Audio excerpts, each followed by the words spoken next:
Bismillahirrahmanirrahim. Assalamu alaikum dear students. My name is Ikrat Wasam and I am here to teach you Physics class 9th chapter number 2 kinematics and topic है हमारा equations of motion.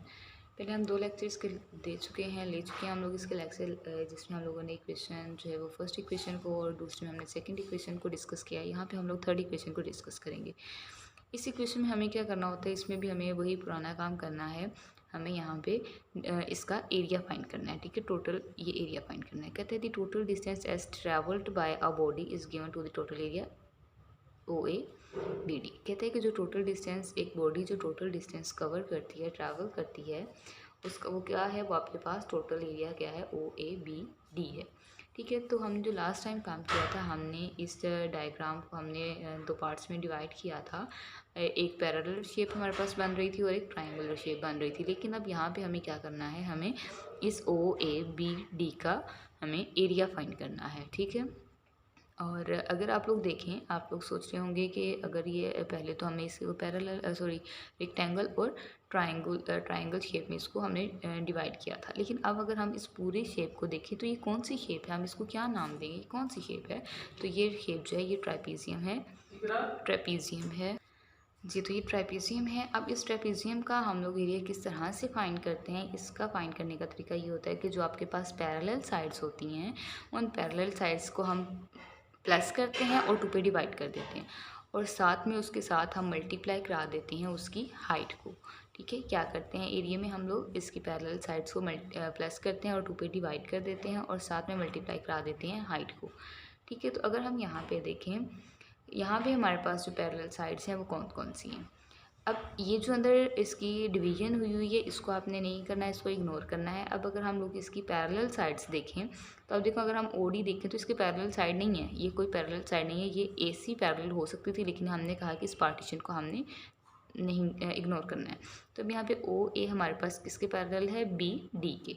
तो ये हमारे पास ओ ए को हमने, ये दो parallel sides थी तो इनको हमने क्या करना था, प्लस करना था। ये हमने पढ़ा ना फॉर्मूला के सम ऑफ पैरेलल साइड्स। तो पैरेलल साइड्स का सम जो कि क्या है, ओ ए और बी डी हैं। ओ ए और बी डी को प्लस किया और हमने कहा था कि उसको हम किस पे डिवाइड करेंगे, 2 के ऊपर डिवाइड कर देंगे, वो हमने कर दिया। उसके बाद हमने कहा था कि हम मल्टीप्लाई करेंगे उसकी हाइट से, और इसकी हाइट क्या है, ओ डी है। ठीक है, इसकी हाइट क्या है, ओ डी है। अब अगर हम लोग आगे देखें, नेक्स्ट हम लोग क्या करेंगे, अगर यहाँ पे मैं लिख लूँ वापस से ये वाला step, O A plus B D divided by 2 multiply by O D.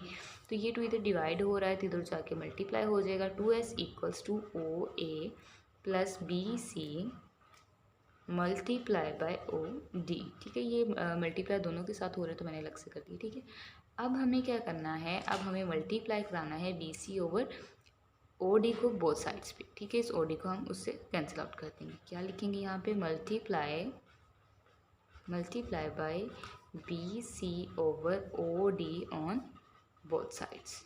ठीक हो गया, इसको हमने क्या करना है, बोथ साइड्स पे इसके साथ मल्टीप्लाई कराना है। तो यहाँ पे भी इसके साथ मल्टीप्लाई कराएंगे B C over O D के साथ इक्वल्स टू, और यहाँ पे भी O A plus B C multiply by O D, तो इधर इसके साथ भी मल्टीप्लाई हो जाएगा जी B C over O D. तो अब यहाँ पे तो ये ओ डी इस ओ डी से कैंसिल आउट हो जाएगा। ठीक है, तो अब यहाँ पे अगर हम देखें, हमने लास्ट में पढ़ा था कि हमारे पास जो B C over O D होता है वो ए होता है।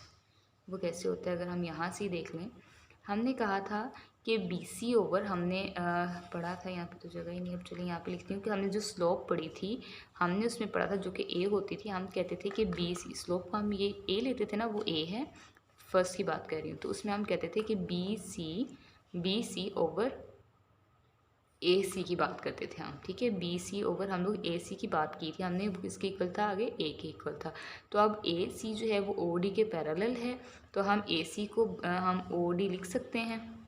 ठीक है, B C over O D लिख सकते हैं, तो वो किसके इक्वल आ रहा है, ए के इक्वल आ रहा है। ठीक है, एक्सेलरेशन के। तो हम यहाँ पे B C over O D की जगह पे लिख देंगे ए, सॉरी यस है, इक्वल्स टू, अब ओ ए हमारे पास क्या है, अगर आप देखें डायग्राम में, तो ओ ए हमारे पास बी आई है, ओ ए की जगह पे हम बी आई लिखेंगे, प्लस बी सी हमारे पास क्या है, बी सी भी हमने लास्ट में हम जो फर्स्ट इक्वेशन थी हमारी, फर्स्ट इक्वेशन ऑफ मोशन पढ़ी, वहाँ पे हमने फाइंड किया था कि हमें ये, अब हम बी सी को तो देखेंगे ही नहीं, ऐसे ही है ना, क्योंकि बी सी जो था, हम तो इस पूरे का एरिया फाइंड कर रहे हैं तो हम इस पूरे को देखेंगे।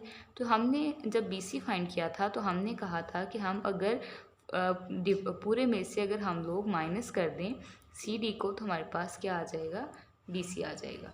ठीक है, तो जी, तो हम यहाँ पे एक मिस्टेक कर चुके हैं, यहाँ पर से और बी डी निकालना था। मैं भी सोच रही थी कि ये बी सी दो इकट्ठे हो गए हैं, ये कैसे मल्टीप्लाई होंगे। तो जी ये बी डी आ रहा है हमारे पास, तो अगर हम लोग बी डी देखें तो बी डी हमारे पास क्या है, वी एफ है। ठीक है, ये हमारे पास वी एफ आ गया और मल्टीप्लाई बाय बी सी बचा, वो हमने एज इट इज़ लिख लिया। ठीक है, तो ये हमारे पास बन गया 2AS equals to V I plus है दरम्यान में, प्लस वी एफ, तो मल्टीप्लाई। अब बी सी की जिस हम यहाँ पे बात कर रहे थे कि हम लोग बी सी निकालने के लिए क्या करते थे, B D minus C D करते थे। तो B D minus C D, तो यहाँ पे बी डी हमारे पास क्या था, वी एफ था। ठीक है, माइनस, और सी डी हमारे पास क्या था, उसकी वेलोसिटी वी आई थी। तो अगर हम यहाँ पे बी सी की जगह पे हम लोग लिख सकते हैं वी एफ माइनस वी आई।